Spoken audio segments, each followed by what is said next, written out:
Alright, I spent the last about an hour setting this up, so I'll go ahead and talk about how I patched this all together.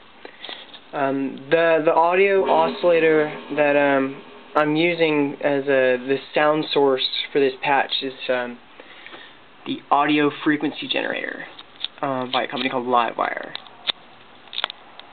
The reason I chose this oscillator is because it has really unique pulse width modulation, but it's not really you get control these 4 jacks, and these are all attenuators and stuff.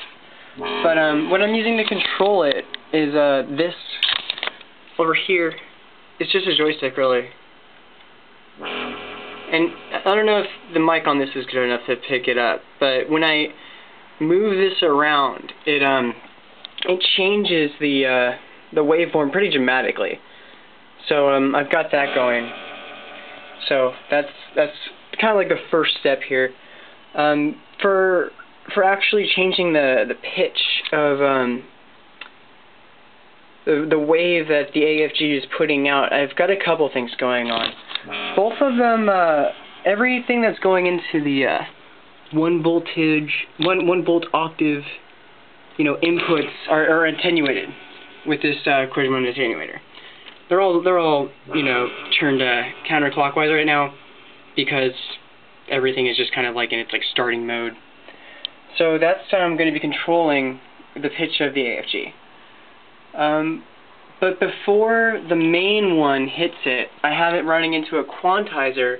It's a Doppler quantizer that essentially just tries to make it more musical. There aren't really any great, awesome quantizers out right now. I think Tip Top Audio is working on one that's supposed to be really good. Speaking of Tip Top Audio, I've got it running into this Z3000 effects unit that sounds really good.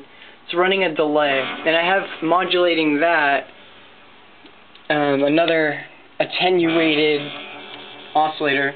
This is a Vulcan modulator. It's essentially a low frequency oscillator, but something I noticed about these Livewire modules is they have really extensive modulation internally. So you can cross-modulate these 2 LFOs essentially against each other in really fun ways.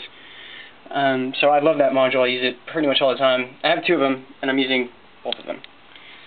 So they're both running through an attenuator, I think. No, this one has an internal attenuator. So for other kind of modulation, I have this micro LFO from Bubble Sound that is being modulated by this Vulcan modulator. So, and then it is in turn modulating, let's see, the time between the rise and fall in this mass envelope generator. Well, mass is a little bit more than an envelope generator, but that's just simplifying things a little bit. Which in turn controls the cutoff frequency of the bogey filter. This filter is one of my favorite filters. It just sounds awesome and huge and very, very nice. It's got 4 simultaneous outputs. I like the 24 decibel filter curve there. It sounds really good. And so I took the output from the animated pulses and also the sub wave out, and I put them both into the boogie filter. So it's actually kind of doing a dual purpose, kind of like a mixer / filter right now.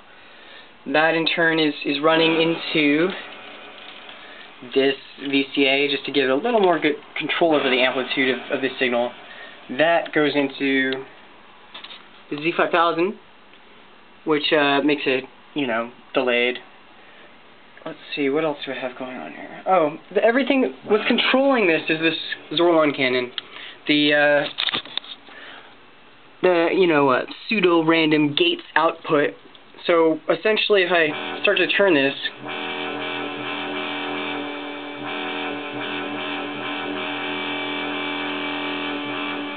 but I don't want to do that quite yet. Alright, so I think that about covers everything that I have going on here. Oh, this is just actually just working as an LFO right now. Alright, I hope you guys enjoy this as much as I enjoyed making it. Have a good one.